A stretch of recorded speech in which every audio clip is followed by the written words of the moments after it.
All right. Well, thank you, Milena, and thank you for coming here. It's nice to be back in Bulgaria. As I said, I first came 21 years ago when I had a Fulbright grant to teach at Veliko Trnovo University.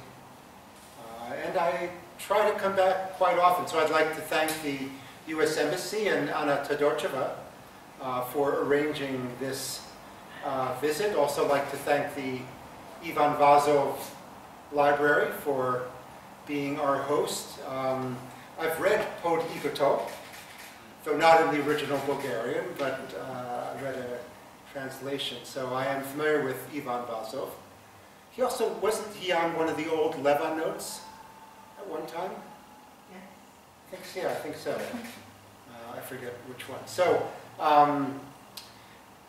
yeah, I do wear two hats. I work as a folklorist for the Smithsonian Institution in Washington, D.C., but teach courses on film history and folklore at George Washington University. So for this talk, I'm going to focus on the film. And you can see my title for Hollywood films in the 21st century, looking at old and new directions. And I should say, you know, we're a small group. If you have questions or if I say something that is not clear to you, just speak up or raise your hand. You don't have to wait until I finish my presentation and I say, are there any questions? Please, you know, feel free to speak up at any time. So does anyone recognize the picture on the screen? Yes. Poster for the last Avengers movie? Yes, it is. Exactly. So that, and which brings me, I guess, to my first slide here, is that what got me interested in this particular topic of Avengers and superheroes was looking at this chart showing that, you know, top grossing films. You know that word gross? I mean, there are, gross can mean something, oh, that's gross. You hear that a lot, especially among young people. But in the film industry, gross is the income that the studios make. So we talk about the top grossing films. It's not films that are gross. It's films that earn a lot of money.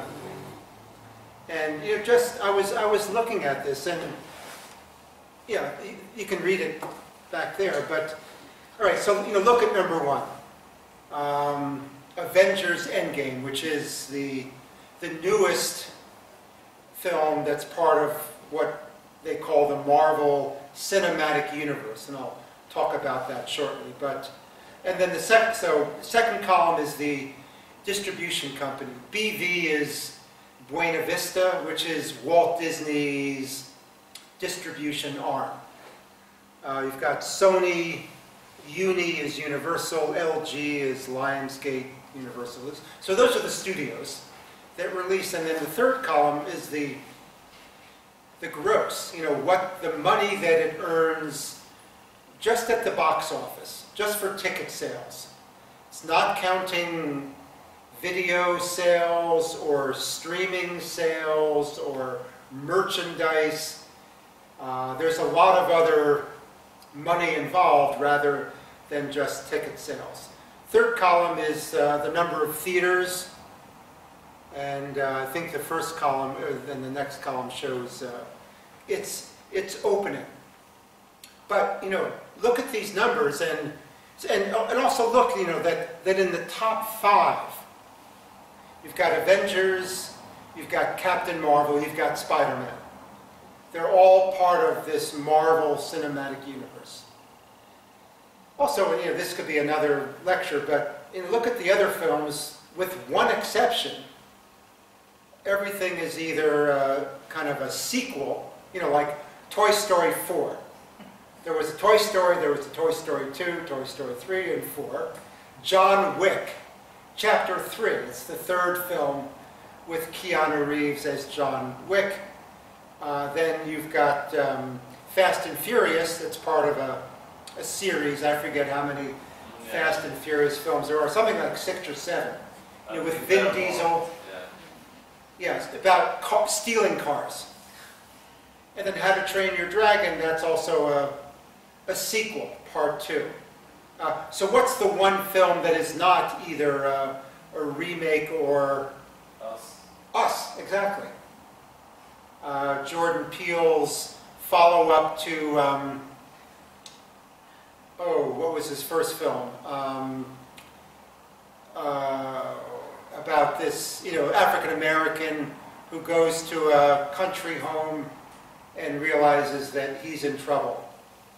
Oh, I'll think of it later. But yeah, Us is the only film that in the top 10 that's not part of a series or a universe or something.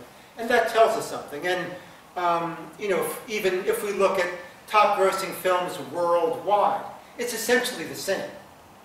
Except there are number 8 and number 9 are films from China,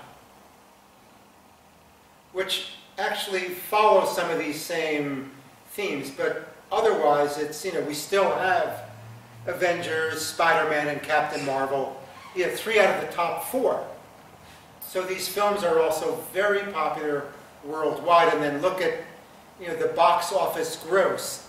That's 2,796,300,000. 2 billion gross worldwide. So anyway, that's what got me interested in this topic. And what we'd like to discuss for the next 50 minutes or so is why. Why are these films so popular? What is it about the superhero film?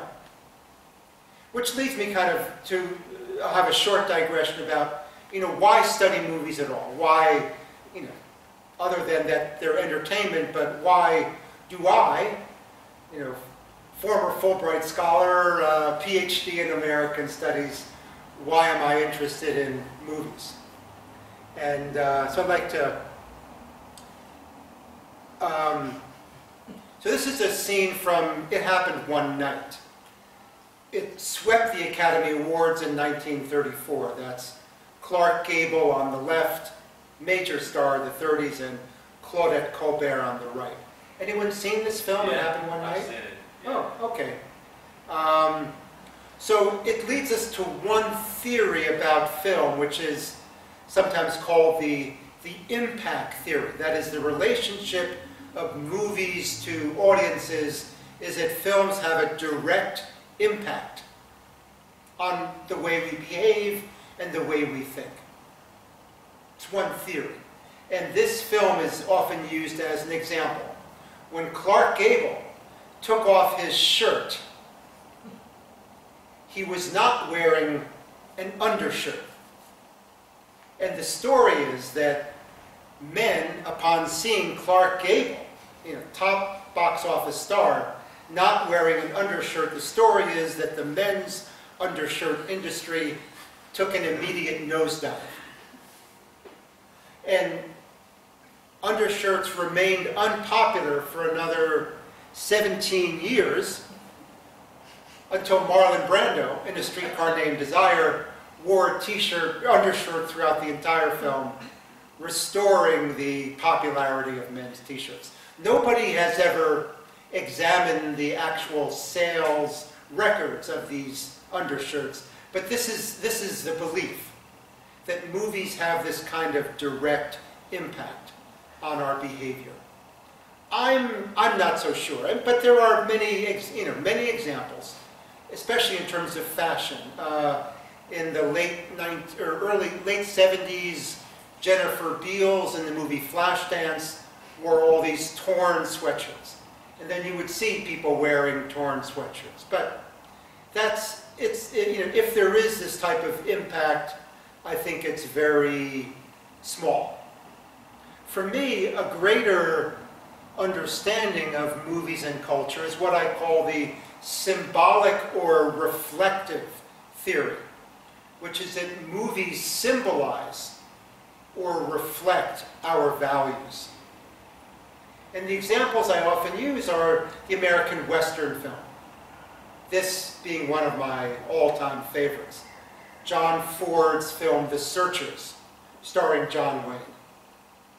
And this is a scene from the end of the film where where the cowboy hero is alone in the wilderness. That's the wilderness behind him.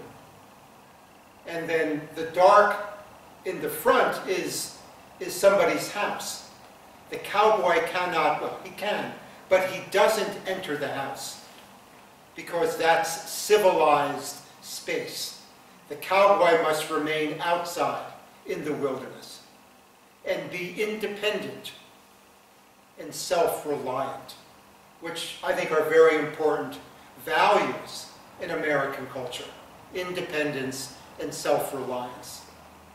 Which, you know, and so I think that the movies, especially the Western films, which are all about independent, self-reliant heroes, they reflect or symbolize the values of the culture from which they come. As does, you know, this example. So I remember when I was in Bulgaria in 1998 and 1999, I talked a lot about this film. Science fiction, made by a German, Roland Emmerich, but I think a great example to symbolize and reflect the values. I mean, the title, Independence Day.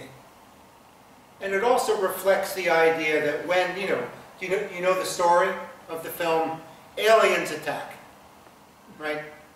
Aliens attack all over the world. They destroy Moscow, they destroy Paris, they destroy Washington. And who's going to save the world? The Americans. The Americans. When the world is in trouble, the Americans will solve the problem. At least this is what we believe in the United States. And our films, even those made by a German, are going to reflect that belief and value. So this is 1996. 1997, another example, Air Force One. Harrison Ford as the president. His plane, Air Force One,